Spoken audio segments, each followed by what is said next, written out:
Los comentarios y opiniones vertidos en el siguiente programa son de exclusiva responsabilidad de sus coproductores e invitados. Programa clasificación O, de opinión. Categoría A, apto para todo público. Frente Radiosa. El conflicto no es karma, es democracia. Complicamos la discusión. Hablamos de política. No lo soñé.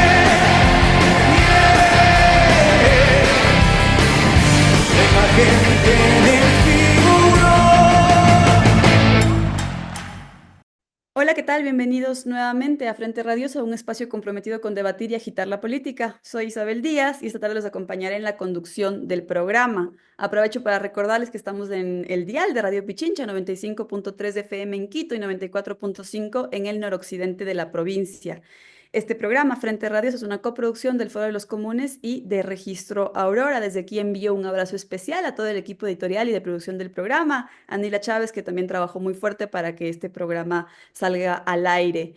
Esta tarde queremos conversar sobre el exterminio en Gaza del pueblo palestino. Y para conversar al respecto, para analizar este complejo tema, nos acompaña Martín Martinelli. Él es historiador y doctor en Ciencias Sociales por la Universidad Nacional de Luján, donde se desempeña como docente y también es coordinador en Claxo del Grupo Palestina y América Latina.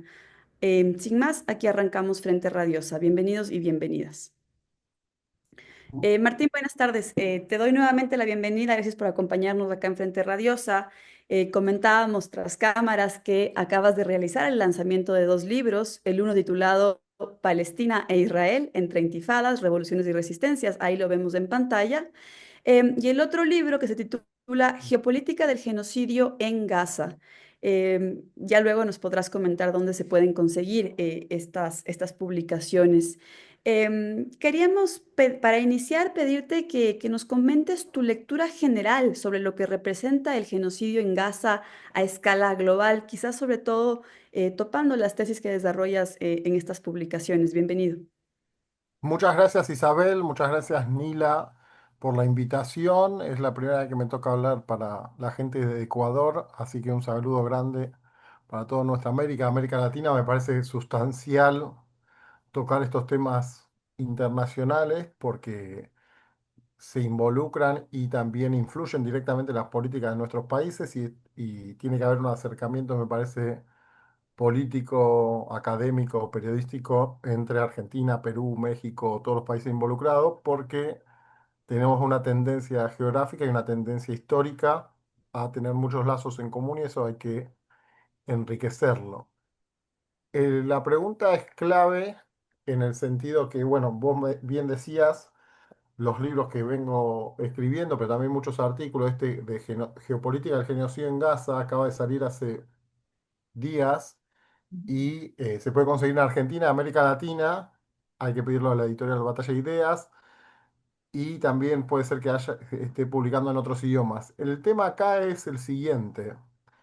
Dentro de la lógica mundial de las relaciones internacionales y la historia reciente, este es un tema crucial porque atraviesa muchas cuestiones pasionales, de muchos pueblos diferentes, pero tiene que ver con la lógica del poder de Estados Unidos que está en declive, es decir, cada vez tiene menor poderío económico, pero eso trata de usufructuarlo y explotar sus condiciones militares, logísticas, de despliegue de su ejército, dirigido desde el Pentágono, y en ese sentido es que Israel está ocupando un rol con ese objetivo.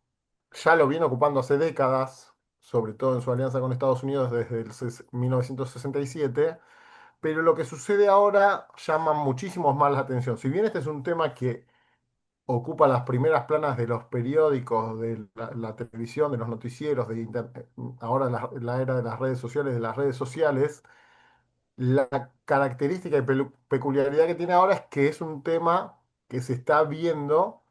Mismo veíamos en estos días 5 periodistas asesinados de Al Jazeera, que se suman a otros más de 200, y esto es un cúmulo muy grande. Incluso se habla de que es la guerra con más periodistas asesinados. Es algo Ujú, intencional, que no se deje entrar periodistas que no puedan informar. No puede ingresar cualquiera a la Franja de Gaza como si fuera cualquier territorio. Es un territorio que está muy cercado, es muy es equivalente casi a la capital federal de Argentina, es decir, que es un territorio de alrededor de 360 kilómetros cuadrados, de los que se habla mucho y se muestran muchas imágenes, pero tiene que tener una explicación esto. Es decir, uno no puede explicar por qué el humano mata a otro humano y entra en guerras, pero tiene una lógica que tiene que ver con lo económico, con lo político, con el control de esa población palestina, de todo el mundo árabe en general, y en ese ujú, sentido creo que la característica fundamental ahora es que se están sobrepasando cada vez más límites, límites ujú, de querer causar la mayor destrucción posible, me refiero a escuelas, hospitales, iglesias católicas, mezquitas, universidades. Hace casi 2 años que no hay clases en Gaza. ujú, Destruir y contaminar el agua potable, la electricidad, la conexión a Internet. Digamos que todo lo que hace 2 años en Gaza, que también había ciertas dificultades, pero igual se podría sobrevivir, ahora está tratando desde el ejército de Israel, en conexión y vínculo directo con Estados Unidos y al mismo tiempo con Europa y con otros países, porque a mí me toca vivir en Argentina, soy argentino, pero quiero decir con esto, estos días se hablaba, se hizo una marcha relativamente grande para lo que es en Argentina, que hay un control mediático muy fuerte, y un periodista decía la capital sionista de América Latina, es decir, que la influencia para que esto no se vea es muy grande en América Latina, en el mundo occidental, en buena parte del mundo. Pero ahora ujú, creo que esa lógica es decir, que ahora se ven, más allá que se los quiera bloquear, que se quiera ocultar, los niños palestinos, los niños muriendo de hambre. Eso creo que es lo último que llamó poderosamente la atención en todo el mundo y hace que derive, por ejemplo, en que varios estados que no reconocían a Palestina, como Canadá, Francia, Reino Unido, aliados directos de Estados Unidos, están hablando de reconocer a Palestina, que es un ujú, estado que no lo reconoce Estados Unidos, Israel y ujú. la mayoría de los aliados más directos de Estados Unidos, pero la mayoría del mundo sí la reconoce.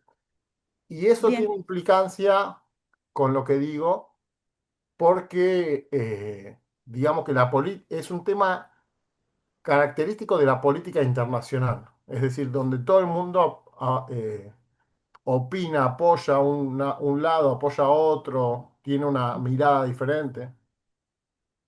Ujú. Creo que, a ver, así todo un montón de elementos que creo que sobre eso tenemos que conversar a profundidad a lo largo de esta hora que tenemos por delante, porque tú arrancaste diciendo, primero es un tema que nos topa profundamente a los pueblos latinoamericanos, ¿no? Creo que sobre eso tendremos que dialogar, pero también mencionaste, y con toda la claridad, que hay varios actores internacionales, ¿no? Que están ahí en juego intereses económicos, políticos, por otro lado, y creo que sobre eso también quiero seguir conversando, ¿no? El rol que tiene Estados Unidos, por qué apoya a Israel, entre otros elementos. Pero también esto último, ¿no? Que estamos en un punto en el que se han superado límites, que a la par esto está siendo televisado y que ojalá, o quizás sí estamos viendo que de alguna manera se está virando la balanza de la percepción internacional. Entonces, a mí es otra temática que tenemos que tratar, ¿no? Cómo está reaccionando la comunidad internacional, más allá de los estados-nación, la sociedad civil, distintas fundaciones, múltiples organizaciones, etcétera, ¿no? Pero bueno, como digo, son muchísimos elementos que ha situado ya desde esta primera intervención, entonces quizás para arrancar esta discusión, quizás la primera pregunta y la más evidente es ¿cuál es el rol de Estados Unidos en este conflicto? ¿Cuáles son los intereses en juego para este país? Tú ya situaste algo, pero ¿cómo podemos entender desde afuera, si se quiere, ese apoyo tan irrestricto a Israel? Hay una cuestión básica que es la cuestión económica, pero no es solo esa cuestión, porque es una cuestión que está entrelazada con la sociedad israelí, que recordemos es de 7 millones de habitantes, porque hay una relación económica entre tres de las más grandes financieras del mundo, entre las cuales están BlackRock y Vanguard, que son dueñas de empresas armamentísticas, de otro tipo de empresas también, y eso tiene un peso muy grande en Estados Unidos. Además de eso, de esas empresas armamentísticas, el rol de los yacimientos petrolíferos es crucial. ¿Por qué? Porque lo primero que hay que hacer es todo esto verlo con mapas. Porque en esa región que yo llamo en el libro el centro de Afroeurasia, es decir, la zona donde se conecta Europa con Asia y con África, es decir, entre Egipto y Palestina, Egipto es África, Palestina es Asia, Asia Occidental, África del Norte, y está muy cerca de Europa, muy cerca de los más grandes rivales de Estados Unidos, que son China y Rusia, declarado por Estados Unidos, y muy cerca de África. Entonces está, por un lado, en un paso de rutas geoestratégicas y estratégicas mundiales muy fuertes, de rutas comerciales, de rutas de transporte de petróleo, de gas. Entonces, se podría decir, bueno, pero el petróleo no es lo más importante del mundo. La Ujú, energía y los alimentos siempre tienen un peso muy grande en la balanza. ¿Por qué? Porque ahí se encuentra el 45% del petróleo comprobado del mundo, de las reservas petrolíferas comprobadas. ujú, En el Golfo Pérsico sobre todo, en Irán, Arabia Saudita, Irak, Emiratos Árabes Unidos, Qatar. Entonces esa región de por sí influye en la economía mundial. Es decir, por ejemplo, la última crisis del petróleo de 1973 hizo encarecer el petróleo. Y eso cambia e influye, impacta en todo el sistema mundial capitalista y no capitalista. Influye porque China es el máximo comprador de petróleo, Estados Unidos es uno de los máximos compradores, pero también uno de los máximos consumidores, y estos países son exportadores de petróleo. ¿Y qué hace Estados Unidos en esta pregunta que hacías vos? Trata de controlar algunos y los que no puede, como Irán, trata de doblegarlos mediante sanciones económicas y otras cuestiones. Para que se entienda fácil, lo que estamos diciendo y lo que digo en los libros que mencionaste o en otros artículos o en este mismo reportaje es que lo que dicen muchas veces los medios de comunicación, los más grandes, BBC, New York Times y otros, trata de acompañar la lógica expansiva de Estados Unidos. No es que justamente lo critica, sino que trata de mostrar una imagen, que lo digo ahí en el libro, de que los países árabes son enemigos. Pero ¿para qué lo hace? Para al mismo tiempo tratar de controlarlos, así como sucede con América Latina en general, que muchas veces es muy importante que se entienda que ese método de dominación, de conquista o de tratar de saquear los recursos o utilizarlos en su propio provecho, que hace Estados Unidos sobre el Medio Oriente, y lo mismo hace sobre América Latina, con otros términos, con otras formas, con otra estrategia de dominación, sin llegar a tantas guerras, sin llegar a ujú, tantas invasiones directas, pero la OTAN o la Embajada de Estados Unidos tiene un rol muy fuerte en nuestros países, México, Perú, Ecuador, que está Nila, Argentina, que estoy yo en este momento, es de manera denodada y abierta. El presidente de Argentina dice que es aliado de Estados Unidos e Israel. No, no es que lo disimula ni mucho menos. Al contrario, es una sumisión absoluta. sí, sí. Lo mismo Bien, Daniel Noboa, por favor. por eso. No pasa solo en Argentina, sino que lo que quiero decir con esto es que uno puede verlo desde todo el mundo, desde cada región y cada país. Lo que Ujú, para mí no hay que hacer con Gaza es pensar que Gaza es un elemento aislado del mundo y va a pasar solo ahí y el ujú, mundo no tiene nada que ver, sino que esto está pasando dentro del mundo, dentro de una lógica donde Estados Unidos ve que China y Rusia ya tienen otro poderío, lo mismo los BRICS, Brasil, la India, Irán. Entonces en eso, como que la apuesta es a ir en vez de a negociar diplomáticamente, que ahora se van a reunir Trump con Putin por Ucrania, pero en esa guerra es un Estado muy volcado a la guerra y no solo con los palestinos, sino con los iraníes, con los libaneses. No es una sociedad, un Estado, porque la sociedad puede funcionar de una forma dentro de Israel, pero hacia los vecinos no trata de tener relaciones diplomáticas, sino que trata, o la tiene con Jordania y Egipto y con otros países, Bahrein, Marruecos y otros, pero trata de estar en guerra. Es una lógica intencional. No es casualidad que un país de 7 ujú, millones de habitantes enfrente a 5. Tiene ujú, el apoyo. logístico, financiero, militar, diplomático, económico de Estados Unidos. ¿Por qué? Porque es una región que interesa mucho para que Estados Unidos trate de controlar o de mantenerse como potencia hegemónica mundial, necesita a Israel. Y esto lo digo en el libro.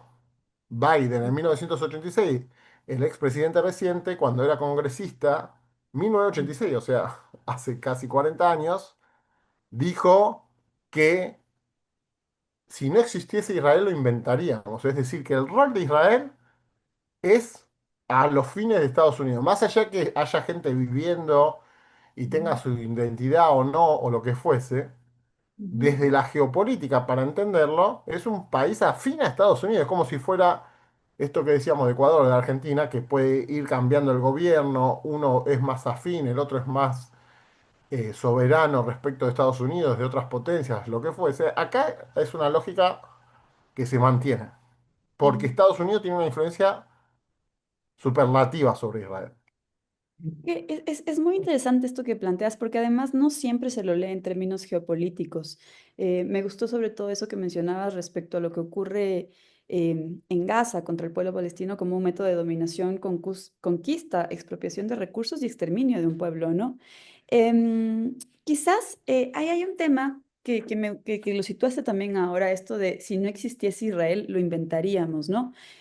Pero empatando esto, tal vez desde una perspectiva histórica, desde tu experticia, ayúdanos a entender qué implica el sionismo, cómo se construye, ¿no? De dónde viene esta fortaleza que ha adquirido, ¿no? Y que la podemos ver en sus distintas expresiones. Justamente se generan muchas confusiones, que es la que hay que sobrepasar para la gente que no, o sea, no todos tienen que estar especializados ni estudiar a fondo ni un conflicto, ni una historia, ni nada. Lo que pasa es que el sionismo es un movimiento político que surge en Europa y que propone tener un Estado en alguna parte del mundo primero, incluso Argentina, Uganda o el mismo Jerusalén, que surge en el momento que está en decadencia el Imperio Otomano, que se apoya y se acopla con Inglaterra y Reino Unido y luego se hace socio de Estados Unidos. ¿Qué quiere decir esto? Que es socio de las más grandes potencias de cada momento. Primero de Reino Unido, cuando era la superpotencia mundial, el Imperio Británico, y luego de Estados Unidos. Mm, La cuestión es que Israel no llega a ser ni atacado ni enfrenta a las grandes potencias. Es decir, si Rusia o China o la Unión Soviética antes están enfrentados con Estados Unidos, e Israel ataca a países, vamos a decir, recientemente Líbano, Irak, Irán, Yemen y los mismos palestinos, Palestina, no va a haber un enfrentamiento con Rusia. Los rusos no van a, hasta ahora por lo menos no ha pasado. Sí, Irán fue el que bombardeó Israel y hubo intercambio entre ambos países, pero no hay una potencia que más allá de que en la Consejo de Seguridad de la ONU declare un repudio o que Israel deje de violar todas las resoluciones de la Asamblea de la ONU, ¿qué pasa cuando sucede esto? Lo veta Estados Unidos. Es decir, hay cinco potencias estables de las Naciones Unidas del Consejo de Seguridad. Reino Unido, Reino Unido, Francia, Rusia, China, Estados Unidos. Los cinco son potencias nucleares. Cuando los otros cuatro, al menos lo votan en contra de lo que está haciendo Israel, Estados Unidos lo veta. Es decir, bloquea cualquier resolución que condene las políticas expansionistas de Israel. ¿Por qué? Porque ni siquiera su socio es parte de la política interna de Estados Unidos. ¿En qué sentido? En las mm, conexiones financieras, en las conexiones diplomáticas y en las conexiones de todo sentido. Se podría argumentar que Arabia Saudita también puede ser un aliado de Estados Unidos. Ningún aliado de Estados Unidos lo es en la manera en lo que lo es Israel. Es decir, que hay una concomitancia y una concordancia que no tiene con otro país, por cuestiones culturales. Esto que vos preguntás del sionismo tiene que ver con el sionismo judío es una cosa, pero no hay que confundirla con el judaísmo, porque hay sionistas que son evangelistas en Estados Unidos y mismo en mm, Brasil. Quiere decir que el sionismo es una política que cree que un pueblo elegido tiene que tener derecho a su Estado propio Y la gran transformación que hace es que el judaísmo hasta el siglo XIX, hasta fines del siglo XIX, era una religión que estaba esparcida en diferentes países y ahora plantea el sionismo como idea desde mediados del siglo XIX y en adelante, pero sobre todo a partir de 1896 con el Estado judío de Theodor Herzl, que tiene que tener un Estado judío. Entonces el judaísmo se concibe como, como un nacionalismo. Esa sería la idea del sionismo. Y como es un nacionalismo y se trata de un pueblo judío, según su lógica, y hay israelíes que dicen lo contrario, como por ejemplo, se me fue el nombre ahora, un historiador, y lo que hace es pensar que Israel tiene que tener un Estado. Es decir, el pueblo judío tiene que tener un Estado. El Estado ese se crea en el medio del mundo árabe con acuerdos primero con Reino Unido y después con Estados Unidos, por lo cual es un Estado afín a la lógica imperial, capitalista y colonial de Estados Unidos. Y también tiene alianzas o tiene, digamos, la omisión que no hacen, que no bloquean otros países árabes. Eso está bien, pero lo primero que función de Israel es para los intereses de Estados Unidos. ¿Qué intereses? Tres principales. En un momento, bloquear cualquier forma de comunismo o socialismo en la región. Ese era el rol de Israel, es decir, mantener y manejar y permitir la reproducción del capitalismo. La segundo interés, impedir que hubiera un nacionalismo árabe, es decir, que los 50 cuando se llegó a generar la República Árabe Unida, que era Siria con Egipto, entre 1958 y 61 o 62, había una idea de panarabismo. Israel tenía que fracturar y fragmentar esa unión posible o potencial del mundo árabe, porque el mundo árabe controla uno de los pasos más importantes, sea el Canal de Suez, sea el Estrecho de Bab el-Mandeb y sea las rutas estratégicas de la región, como las controló históricamente.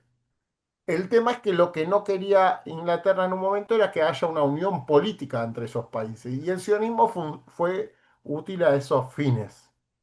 Claro, absolutamente parte de esta lógica imperial. Pero bueno, te agradezco primero por esta explicación. Aclaras muchas cosas porque además a veces en el sentido común, en ciertas conversaciones callejeras, se tiende a asociar o se quiere pretender que la crítica al sionismo es una crítica antisemita, cuando todo lo contrario, ¿no? Como tú bien nos has explicado hasta ahora. Quizás para quedarnos un poco en la lógica geopolítica. Y pensando en el momento actual, la pregunta que también se me quedaba era, aunque ya citó algunos elementos, es cómo están jugando otras potencias, ¿no? Frente al exterminio que estamos observando hoy en Gaza, ¿no? Me refiero a Rusia, China, pero incluso a otros actores sobre los que podríamos también ya ir conversando. Estoy pensando, por ejemplo, en liderazgos regionales, ¿no? Como Petro, que ha sido muy explícito en condenar el genocidio. Sí, me parece que la comunidad internacional o ejemplos claros de países tienen muchas cosas que pueden hacer para intervenir.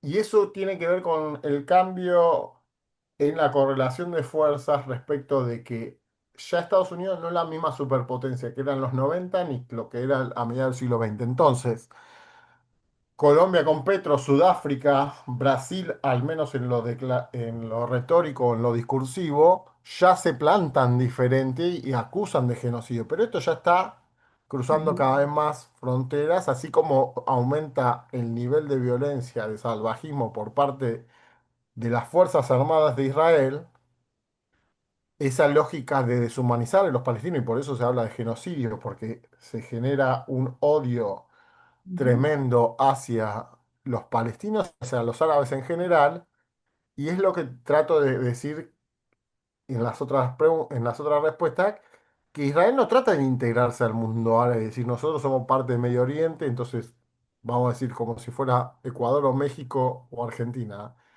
Mi vecino es Uruguay o Chile o Brasil y trato de integrarme, más o menos relación con uno o con otro, pero no trato de pensar todo el tiempo en guerra con Uruguay o México, guerra con Guatemala, Nicaragua, Estados Unidos, con todos los vecinos, sino que México se siente parte de América Latina, Ecuador lo mismo y Argentina lo mismo. En el caso de Israel no se siente parte, no se declara, la gente si uno habla con israelíes, ellos me han dicho a mí, sin saber que yo era investigador, somos una roncha en Medio Oriente. Es decir, que ellos saben que son una molestia, saben que no son afines a, si bien copian y roban cosas de la cultura, y lo digo roban porque hay comidas palestinas que ellos las venden como si fueran israelíes, y la música lo mismo, y otras cosas también. Estas cuestiones son detalles que parecen menores, pero van sumándose a todo lo demás. Sin embargo, Israel participa de las clasificatorias para la Eurocopa, para el Mundial, todo con Europa. Lo mismo en el básquet, en los campeonatos internacionales, en la Copa Champions League, en todo. No hay, Israel no es asiático, más que está en Asia, pero no es asiático en términos de decir, supongamos lo que conoce todo el mundo, el Mundial de Fútbol no juega las eliminatorias contra Irak, contra China y contra Japón. No es parte de Asia en casi ningún término, salvo que está en Asia. Y eso no es una contradicción menor para mí, porque marca claramente que es afín y se plantea como Occidente. Y eso hace que se genere una mayor grieta con los palestinos, porque ellos dicen, Los palestinos son pobres y nosotros somos ricos, nosotros estamos avanzados tecnológicamente y ellos no", y tratan de mostrarse como si fuera una cosa Occidente y otra Oriente, pensando como si Oriente fuera retrasado y otras cosas que no lo es, porque China es un país superpotencia, lo mismo India, lo mismo Rusia, lo mismo otros países.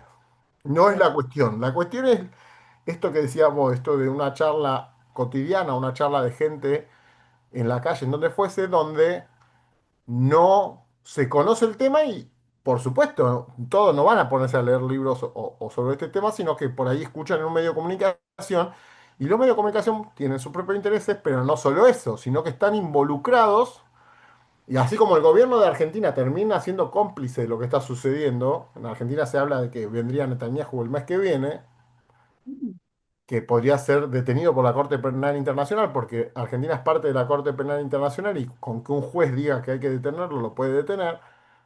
Entonces, eso es una complicidad. Cuando un medio no dice lo que está pasando, sino que dice, no, pero esto pasó por... y trata de disfrazar y tergiversar lo que está sucediendo, es decir, no mentir directamente, decir no pasa nada, sino que trata de buscar una explicación lógica a que hayan matado por lo menos 20, se calcula 18.000 niños, pero en realidad, bajo los escombros y todo lo demás, se calcula muchísimo más. En términos oficiales, 18.000 niños muertos. ¿Qué tienen que ver eso con Hamas o qué tiene que ver con la guerra, si fuese una guerra? Nada. Entonces, no hay una lógica que justifique ni que maten mujeres embarazadas, bebés. O sea, hay estadística de todos, los bebés que mataron, de todo, de toda una serie de cosas.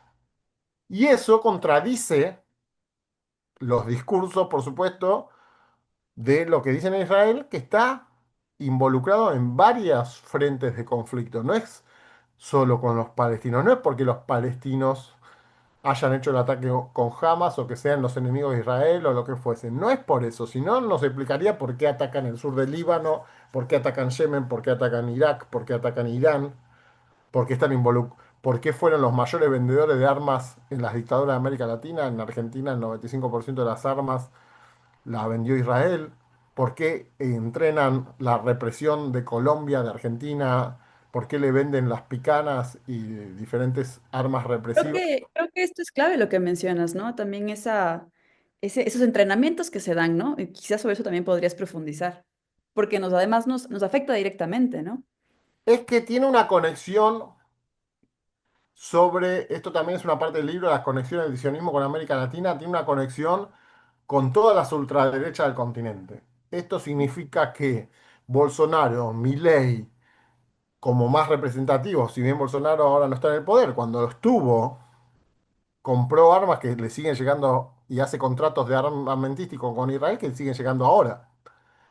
Lo mismo Colombia, que ahora está Petro, pero antes había otros gobiernos de otro color político. Y sobre todo, como digo, Estados Unidos más las ultraderechas del mundo están relacionadas con Israel. En nuestro continente, pero también en África y en otros lugares, porque Israel en ese sentido es como un mini Estados Unidos. Se involucra en lo tecnológico, en lo armamentístico y en lo represivo. Entonces, cuando venden un arma, dicen, este arma está aprobada en el terreno contra los palestinos. Y venden un dron o venden una forma de represión para las protestas dentro de Israel o de los mismos palestinos en Palestina y lo exportan a, digamos, la provincia de Buenos Aires, que es la provincia más grande de Argentina, para los que no la conocen, lo venden a la policía de Buenos Aires para que venga un israelí a instruir cómo reprimir en Argentina. Y esa lógica que comparaban en estos días en Argentina, por ejemplo, que Milei dijo, si no, si en Argentina no tuvieran para comer, estaría la gente muriéndose de hambre en la calle. Parecido dijo Netanyahu, dijo, si nosotros quisiéramos matar, generar una hambruna en Palestina, en Gaza en este caso, la gente no hubiese sobrevivido. Es una lógica ultracapitalista en el sentido de que no le importa el otro, no le importa aniquilarlo, no le importa utilizar todas las armas discursivas, mentir y matar y exterminar a los palestinos, que los palestinos se vayan, y parecido es la lógica de la ultraderecha en otros términos en América Latina. ¿En qué sentido? Que no le importa si queda gente muerta de hambre o marginada de la población, sino que dice, en el caso de Argentina, pero se podría, que está más extremo en este momento, pero se puede ejemplificar en muchos de los países, significa que no importa si se enriquece una sola persona con la venta de oro de San Juan, no es una provincia de Argentina, del litio en la zona entre Bolivia, Chile y Argentina, del petróleo de Vaca Muerta, que es una reserva, un yacimiento relativamente hace poco encontrado. No importa, lo que importa es que se enriquezca un grupo pequeño de personas y que queden fuera del sistema otras tantas. Esa lógica la aplica de manera extrema a Israel con los palestinos. Es decir, si es, o sea, no hay que el otro sea humano, sino que me interesa solo el poder y la riqueza y digo, si es israelí tiene derecho a tener trabajo, salud y demás, si es palestino no tiene derecho a nada. Esa es la lógica de exterminio que busca hacer y que ya es indisimulable. Eso es la diferencia con otras veces. Otras veces parecía que, bueno, hay como un enfrentamiento, no para los ojos de los que lo estudian, pero en general en los medios se mostraba, bueno, se están enfrentando este con este. Esa asimetría ahora es cada vez más grande y se ven bombardeos y se ve Gaza destruido con un equivalente a 15 bombas de Hiroshima en las toneladas de armamento tirado. Entonces, no hay forma de decir que eso es una casualidad o que no sé, no hay forma, en este caso por lo menos. Claro, además es el sentido de la época, ¿no? Aprovechando que diriges el grupo de Claxo sobre Palestina, recuerdo que en la última conferencia justamente la gran temática era derechas radicalizadas y democracias sitiadas, y desde ahí me parece fundamental lo que mencionas, conectando, ¿no? Al sionismo con las ultraderechas latinoamericanas, globales incluso. Entonces ahí es importante entender cómo Milei en el caso argentino, el propio Daniel Noboa en Ecuador, mantienen conexiones con la lógica política de Trump e incluso con Netanyahu, ¿no? Ir viendo esas conexiones es fundamental para entender lo que ocurre en nuestros países, pero a la luz de la lógica de la época, si cabe ponerlo en esos términos, ¿no? Em, Ahora, quizás viendo al otro lado y justamente destacando, recuperando el hecho de que Palestina, creo yo, se ha convertido en la causa del sur global, ¿no? En una lucha que representa la resistencia antiimperial, anticolonial y con la que se ven representados o a la que se suman los pueblos de nuestra América, ¿no? Quizás por ahí ir pensando también en la resistencia, en las movilizaciones que se han dado a escala global contra el genocidio del pueblo palestino. Claro, porque se replica en diferentes escalas lo que le sucede a los palestinos. No es que le podría pasar a otros pueblos de la manera igual, nunca le va a pasar idéntico a lo que Claro. pasa con los palestinos, pero puede pasar cosas semejantes porque digamos que en ese caso es extremo, pero es lo que digo yo entre pobres y ricos, entre países que oprimen y tratan de aplastar otros países, sobre todo si están queriendo controlar sus recursos, el agua, controlar el recurso de la cercanía. y Israel trata de expandirse a otros países. Y lo que creo que, que esto que decís del Palestina en la causa del sur global, que es una de las tesis que manejo en el libro, es porque significa que muchas luchas se condensan y se concentran en la representación de Palestina. Es decir, que si se está peleando por tierra, territorio, poblaciones nativas, muchos diferentes movimientos, muchas diferentes luchas muestran el símbolo de la bandera palestina como una forma de resistencia ante un gran opresor. Y esto de antiimperial o anticapitalista o anticolonial es porque digamos que como el que está detrás de escena, que no está tan detrás, pero bueno, no es el que acciona directamente, sino que uno dice Israel está matando palestinos, claro, pero lo está haciendo con armas de Estados Unidos y también apoyado por Europa, incluso con el segundo vendedor de armas es Alemania. Entonces, esto que decía yo antes, bueno, estos países puede ser que lo reconocen, pero porque está desbordado lo que está sucediendo. Más allá de que para mí la lógica es que Estados Unidos sabe todos los movimientos de Israel, porque si no, no se explicaría. Yo ahí hablo de 45.000 millones de dólares hasta hace unos meses, pero eso se sigue incrementando. Y de por sí, todos los años le aporta 3.700 millones de dólares para armamento a Estados Unidos en apoyo militar, pero eso se va incrementando. ¿Cómo esto se relaciona con las luchas y los movimientos sociales políticos de nuestras regiones? Porque cuando hay una causa que es muy desigual, se embandera a través de esos colores de Palestina porque es una resistencia, creo yo, de las más significativas, de las más representativas, porque hay una desigualdad tal que Israel ataca con un avión del último, la mayor tecnología, y bombardea a niños en escuelas y se calcula que matan 28 niños por día, o sea, un grado, se llama en Argentina, una división, un aula entera de chicos de una escuela, como si la mataran todos los días. Una cuestión que no se pueden imaginar en el país que no está pasando. Es decir, si nosotros estamos en Argentina, México, Ecuador, donde estemos, decimos, ¿cómo que matan?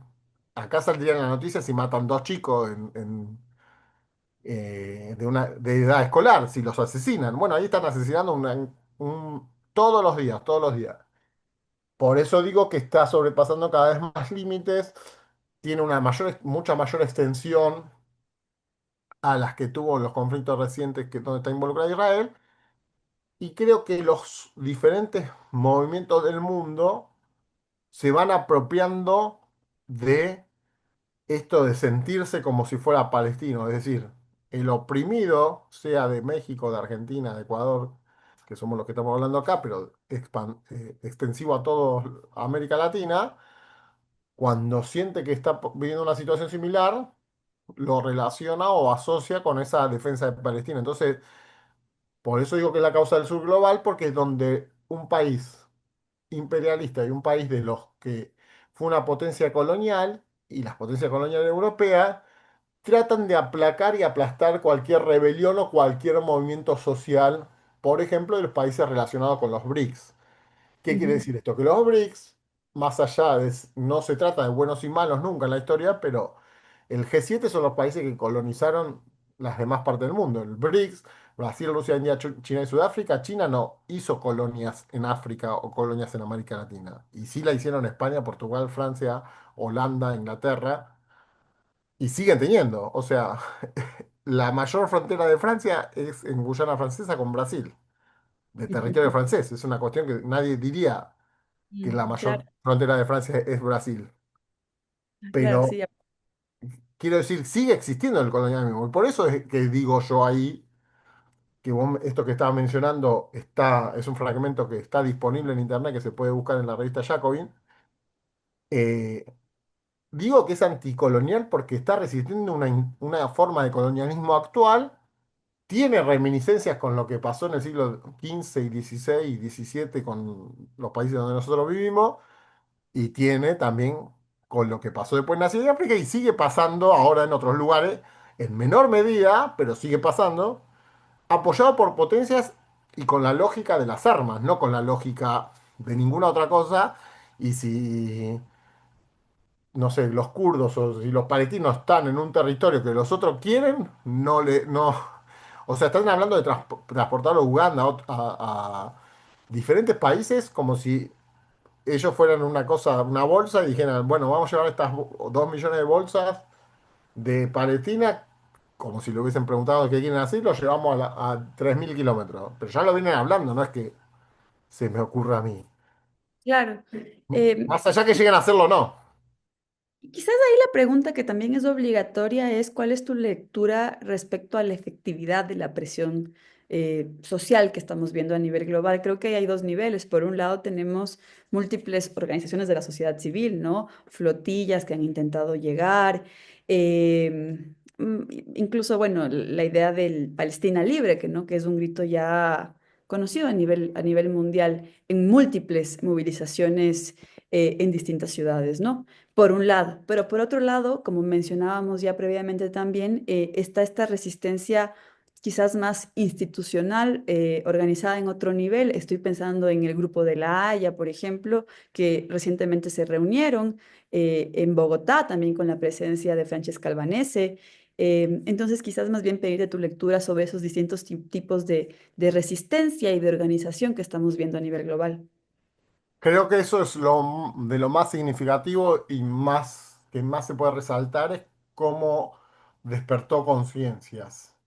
Mm, Desde las universidades más elitistas de Estados Unidos, Columbia y otras, con campamentos, con profesores que perdieron sus puestos, con gente que uno ve como la apresan en Alemania, en Yemen, en Australia en estos días, en ujú, América Latina, en África, en Indonesia, en todos los países del mundo se ven manifestaciones donde está involucrada más directo o directamente por Palestina, pero en ese sentido digo que no es porque digan estoy contra Israel y su existencia, sino contra lo que hace el gobierno y el ejército de Israel de destruir otros países, porque es una cuestión de destruir, no es una cuestión de enfrentamiento. No es que se está peleando o en guerra Alemania con Francia, que los dos tienen ejército, los dos tienen tanques militares, los dos tienen aviones, portaaviones, armas, bueno, armas nucleares no tiene Alemania, pero los dos tienen armas tecnológicas, los dos tienen poderío económico, una cantidad semejante de población, y entonces uno dice, es una guerra entre dos potencias, no importa si son potencias, entre dos países que tienen ujú, un ejército tal y tal. Acá es un país con la mayor tecnología armamentística, con armas nucleares, o sea que hay 9 potencias nucleares en el mundo, una es Israel, y no deja que controlen sus armas nucleares, no entra en los tratados de no proliferación nuclear, no delimita sus fronteras, no tiene constitución, y el primer ministro de Israel habla en el Congreso de Estados Unidos como si fuera parte de Estados Unidos. mm, Y lo aplauden 53 veces cuando dice que va a matar palestinos. O sea, si eso no es concordancia de lo que quiere hacer Israel y lo hace en nombre de Estados Unidos, no sé qué es. El presidente de Argentina no va a hablar al Congreso de Estados Unidos, a los senadores de Estados Unidos, para decirle las barbaridades que dice en Argentina, pero en Estados Unidos. No, ni el de México tampoco. Sí va el ujú, de Israel. Entonces, es una alianza diferente a las demás. Estados Unidos dirige, comanda la OTAN, que es un grupo que surgió para supuestamente la Guerra Fría y contra la Unión Soviética en 1949. En 1956 surgió el Pacto de Varsovia. ujú, Cayó la Unión Soviética y siguió existiendo la OTAN. No solo siguió existiendo, sino que cada vez es más grande y involucra más países. Ahora, si no me equivoco, son 32 países.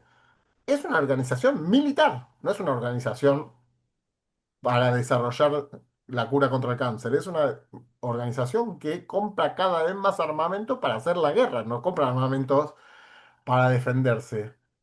Aumentaron al 5% el gasto militar y le quitan eso cuando uno dice, si tiene 100% del PBI, dice el 5% va al ejército, va menos a salud, menos a educación, menos a los jubilados, pensionados o a la tercera edad, no sé, digo todo así porque no sé, en México siempre hay forma diferente de llamar las cosas, diferente de Argentina. Y entonces, con esto lo que quiero decir es, la lógica de Occidente colectivo es, no voy a aceptar fácilmente que estoy siendo derrotado en lo económico. Eso es la primera pregunta que me hiciste al principio. ¿Por qué pasa esto? Porque Estados Unidos no va a aceptar fácilmente que es una potencia de igual orden que China, Rusia u otros. No lo va a aceptar fácilmente. Lo que va a recurrir y lo que está recurriendo es a la guerra. O sea, la guerra de Ucrania-Rusia, de Israel con todos los países de la región, Irán, Palestina y todo lo demás, la, la tensión en Taiwán con China, todo eso está involucrado directamente Estados Unidos, también Europa, Ujú, porque no va a aceptar fácilmente, hay una hipótesis que se llama la trampa de Tucídides, lo cual significa, como en la guerra del Peloponeso, Esparta y Atenas, ujú, cuando Esparta quiso superar a Atenas o viceversa, llegan a una guerra donde dirimen cuál de las dos es la mayor potencia. De manera similar, dicen que pasa en la Primera Guerra Mundial, cuando Alemania está empezando a atrapar, se dice, o a alcanzar a Inglaterra como máxima potencia económica, y la Guerra Mundial, que después llega, también se relaciona con la Segunda, es donde chocan esas dos superpotencias. En ujú. este caso, después de manera similar la Guerra Fría. Y en este caso dice que como China y Estados Unidos son la... Es una teoría, no quiere decir que pase o no pase, sino que se llama trampa de Tucídides. Quiere decir que cuando dos superpotencias llegan a un nivel de competición, no dicen, bueno, a veces dicen, bueno, esta parte del mundo tuya y esta parte mía, y si no, llegan a un choque y una guerra. Esto en términos explicativos y para simplificarlo, por supuesto que no se sientan y dicen, bueno, pero hay negociaciones, todo, tensiones y todo lo demás, pero esa hipótesis dice que desde hace unos años dice que China cuando superase a Estados Unidos, ya lo supera en términos de poder, paridad de poder adquisitivo, y va a llegar una guerra. Lo que pasa en Gaza, y es la primera pregunta que hiciste, ¿por qué pasa lo que pasa en Gaza? No pasa nada más. O sea, lo que yo quiero dejar claro es que no pasa porque se odien los palestinos con los israelíes. Es mucho más Porque si complejo. se odiasen, vamos a decir, un suponer, los etíopes con los egipcios, no los encierran y los empiezan a acribillar y a matar de hambre. Lo mismo entre cualquier país de América Latina. No, no sucede así. No es una lógica de odio. No es un odio ni étnico, ni nacional, ni religioso. Sí tiene que ver con lo histórico, porque los palestinos fueron apresados y están enemistados, sí, con Israel, pero Israel se ve como actor global por parte de Estados Unidos. Es decir, que si Estados Unidos busca hacer una ruta desde la India, pasando por Medio Oriente a Europa, que es lo que se trataba de hacer y parte de lo que está detrás de esta guerra, Israel quiere limpiar a los palestinos de Gaza y que haya un canal Ben Gurión para evitar el canal de Suez y conectar India con Medio Oriente con Europa. Como competición a la ruta de la seda a China. No es tan sencillo. Los países de la región no es que van a dejar así como así que pase cualquier cosa. Y todo eso no se dice, porque a veces la comunicación es, bueno, mataron hoy cinco periodistas de Al Jazeera.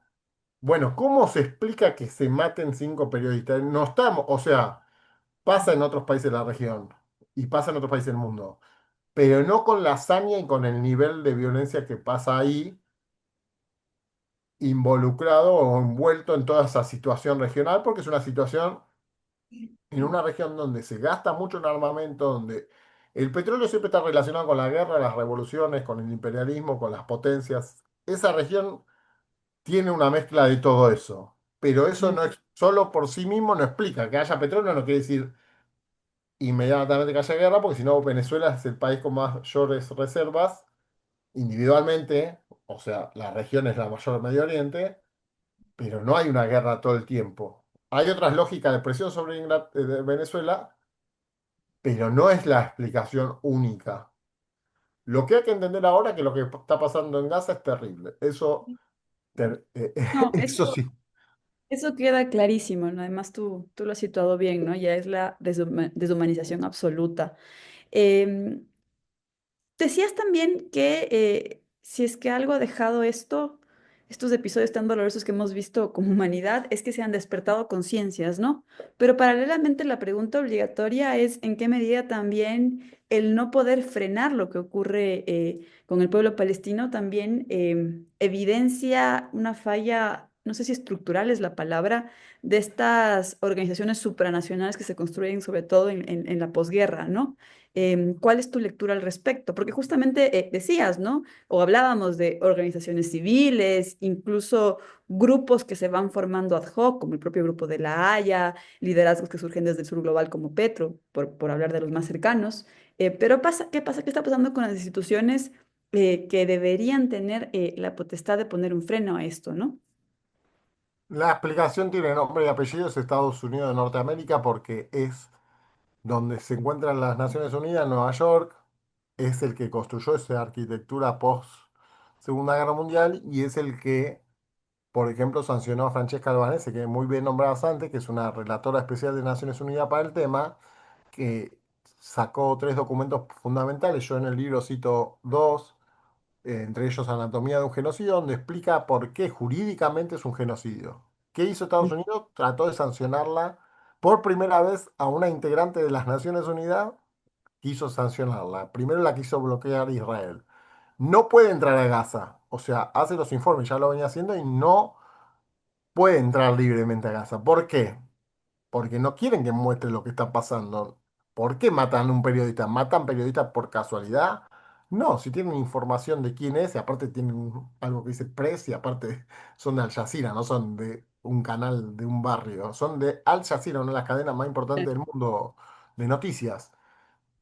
Si esto fuera, para entender todo lo que venimos hablando, si esto fuera al revés, ¿qué pasaría? Es decir, si los que hubiesen matado serían cinco de New York Times o de DW de Alemania o de France 24 o de otro país o de BBC Londres, ¿qué pasaría si los palestinos hubiesen matado en Israel 200.000 personas? Porque lo que se calcula son 200.000 más allá de Lancet, ya hace meses que calculaba 200.000 entre los escombros, más allá que las cifras sean oficiales, así sean 60.000. ¿Qué estaría diciendo el mundo? O como decís vos, ¿por qué eso no llega a que se frene? Ujú, Porque el poder que lo sostiene es Estados Unidos. Esa es la explicación lisa y llana. ujú, ¿Por qué Irán no ataca? Supongamos, para Irán es una causa sagrada la Palestina. Yo conozco iraníes, he escrito artículos y otras cosas y trabajamos en conjunto y para ellos es sagrado. No, no es lo que vos, no solo es lo que vos decís, bueno, es ujú, un apoyo político o una cuestión de conciencia humana o lo que fuese. No, es sagrado, o sea que tiene un nivel religioso para ellos. ujú. ¿Y Interesante. qué quiere decir esto? Irán no puede atacar a Israel para decir, es decir, Yemen ataca barcos en el estrecho de Hormuz, de Bab el-Mandeb, que es el estrecho que está entre Yemen y Etiopía y Djibouti, que son países muy pequeños en el Cuerno de África, es decir, que pasan por un estrecho hacia el Mar Rojo para pasar al Canal de Suez, para pasar al Mar Mediterráneo. Yemen hace eso. Es un pueblo, una parte que lo hace. Como dije antes, las potencias no se intrometen. ¿Por qué Irán no ataca a Israel de manera más fuerte? Ujú, Porque teme la represalia de Estados Unidos. Porque Estados Unidos, mientras estaba Irán bombardeándose mutuamente con Israel, Irán, un país de 92 millones de habitantes, Israel, uno de 7 millones, no se va, es como si dijéramos que, no sé, que Costa Rica se pelea con México o que Uruguay se pelea con Brasil. No lo harían, claro. no tendría sentido. Perderían los más chicos, o sea, 7 millones de habitantes es más de 12 veces más grande Irán que Israel. Mientras pasó eso, Estados Unidos atacó tres centrales nucleares iraníes. Ujú, Como dije antes, si fuese al revés, si Rusia atacara tres bases nucleares de Israel, bueno, ¿cuál es la diferencia? La diferencia es que más allá de la asociación que tenga Irán con esos países, con China y Rusia, que lo digo en el libro ujú, y en otros artículos, ¿cuál es la diferencia? Que Rusia no va a atacar a Israel mientras Irán lo está atacando. Y sin embargo, la mayor potencia en ejército, el mayor gasto militar armamentístico del mundo, más allá que no gane todas las guerras donde se involucra, sí es un poderío gigantísimo militar Estados Unidos, más allá que no sea la superpotencia que supo ser, gasta $1.000 millones en ejércitos declarados, lo cual puede ser más, porque a veces se gasta en tecnología que es directamente relacionada con el ejército y otros gastos. Bueno, en síntesis, $1.000 millones y no lo hace, como dije antes, para desarrollar la cura contra el cáncer, sino para ver cómo doblega a sus rivales, cómo consigue recursos económicos, recursos naturales, donde no tiene títeres como tienen títeres en Argentina, que es un gobierno entreguista y sumiso a ese poder. Gran diferencia es que Israel ataca el sur del Líbano, mató a Sayyid Nasrallah, el máximo representante del mundo árabe, el máximo ideólogo y más seguido, con una bomba de 1 y 2 toneladas que le dio a Estados Unidos, diseñada para matar a un tipo en un edificio que se hundiese, no sé si son 80 o 100 metros, pero no cambia mucho, donde mató todo lo que había en ese edificio, pero mató al líder. eh, Uno de los líderes espirituales, ideológicos y al nivel de lo que sería, no sé si Lula o Petro, o sea, es como si mataran a Lula mañana acá en América, ¿eh? Claro, No es lo mismo, pero para darse una idea, es un líder y los tipos van, lo matan, después y matan a Soleimani, absolutamente. después matan al de Hamas, después matan y lo matan. Atacaron el consulado de Irán en Siria, en Damasco. Lo Ujú. atacaron. Es una cosa de sin declaración de guerra previa, sin nada. Es como si, lo digo para que la gente que está en América Latina lo entienda, es como si Argentina atacara en Brasil y matara diplomáticos de México. No existe. O sea, sería una cosa atroz para estos países donde vivimos Claro. nosotros. Y ahí es como si fuera, pero lo hace Israel, no lo hace otro. Irán no mata diplomáticos israelíes en Egipto o en Níger o en Argelia. Claro, ahí vemos claramente los dobles estándares con que se maneja a veces la comunidad internacional. Martín, muchas gracias porque realmente esta lectura geopolítica del genocidio creo que aclara varias cosas. Me quedo con varias ideas de las que nos has compartido, sobre todo esta clara explicación sobre la lógica imperial hipercapitalista, incluso que está atrás del genocidio. Y también con estas conexiones que situabas entre el sionismo y las derechas radicalizadas a nivel global, pero también en la región. Se nos va acabando ya el tiempo del programa, entonces para cerrar, quería pedirte una última intervención, una lectura global, que de alguna manera recapitule estas tesis sobre las que hemos venido conversando. No, me parece que tiene que haber, seguirse hablando de Palestina, leyendo sobre Palestina, porque como representa a los lugares oprimidos, las mismas empresas que nombré, Vanguard, BlackRock, dominan Pepsi, Coca-Cola. En México hay poblaciones, no me acuerdo qué ciudad ahora, que toman más Coca-Cola que agua. Y Coca-Cola explota el agua potable de esos lugares y termina saliéndole más barato, aparte que es adictivo por el azúcar y todo lo demás, pero no solo eso, sino que el control de estas empresas relacionadas con el genocidio directamente afecta a nuestros países también. Esa es la lógica que hay que entender y que hubiese dicho del principio al final. Todo lo que estoy diciendo, podríamos hacer un programa donde hablásemos solo de América Latina sin hablar de Medio Oriente y podríamos ver esas lógicas de los gobiernos nuestros, de nuestros recursos, del petróleo en México, del petróleo en Venezuela, de los recursos de la madera y los recursos agrícolas de toda la región. La cuestión es querer dominar imponiendo el poder y que los estadounidenses vivan mejor, un grupo nada más, los más ricos de Estados Unidos, pero en buena medida la población o el país como tal es más rico, explotando a los otros países, no generando otra cosa. Esa es la lógica del sistema. En Medio Oriente llega a la muerte, a la violencia, a la destrucción.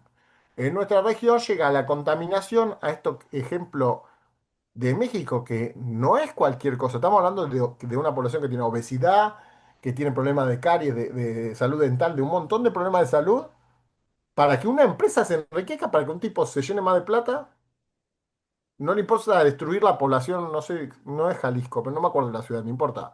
En una ciudad pasa eso, pero pasa en general en México, pasa en parecido en Argentina.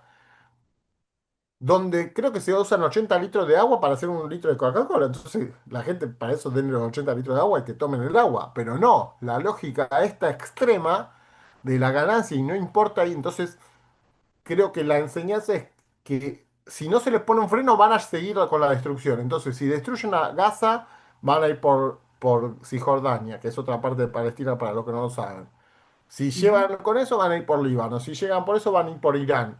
Si en Argentina pueden atropellar todos los derechos de la población que se supo conseguir, se logra, no sé, privatizar todo y destruir el Estado, y van a hacer lo mismo, tratar de hacer lo mismo en Chile. Y si lo pueden hacer en México, lo van a hacer en Guatemala, Nicaragua, en todos los países. Porque es algo que avasalla, que avanza hasta que algo lo frene. Como ujú. es algo en materia militar, no lo frenan. Pero creo que la conciencia que está acaparando todo esto va a dar que hablar en los próximos tiempos. Yo creo que estamos frente al final del imperio estadounidense, tal como lo conocemos. No quiere decir que mañana va a ser un país súper pobre, sino que no tiene ya el poderío. Por eso está acudiendo a la mayor cantidad de violencia inusitada hasta matar de hambre. O sea, cosas que, como digo, para darse una idea, es como si fueran cuestiones personales. Ponete en el lugar de ser un palestino un día y vas a ver que es lo más terrible que hay lo que le están haciendo. En cambio, si uno lo ve en la tele y dice, ah, bueno, está pasando a miles de kilómetros. No, eso podría pasar acá, y me refiero a América Latina, pero no necesitamos que pase para tomar conciencia. Ya está pasando de diferentes maneras que tenemos recursos. En el caso de Argentina, lo digo, pero en el caso de cualquiera de estos países, desde oro, petróleo, potencia agrícola, recursos humanos muy ricos, y sin embargo, estas potencias vienen a tratar de robarlo, de quitarlo, de engañarlo, del peso del dólar, el peso de la deuda externa. Todo lo mismo, Claro. lógica es la misma lógica de dominación que hay en Medio Oriente. Claro, es la lógica del exterminio absoluto. Muchísimas gracias, Martín, por habernos acompañado esta tarde, por darte cita acá en Frente Radiosa. Con esto cerramos el programa. Te agradecemos por esta explicación profunda desde la geopolítica, ¿no? Y aquí cerramos el programa. Nos vemos como siempre lo hacemos el próximo lunes a las 6 de la tarde por la señal de Radio Pichincha. Hasta luego. Muchas gracias. Hasta luego. Muchas gracias.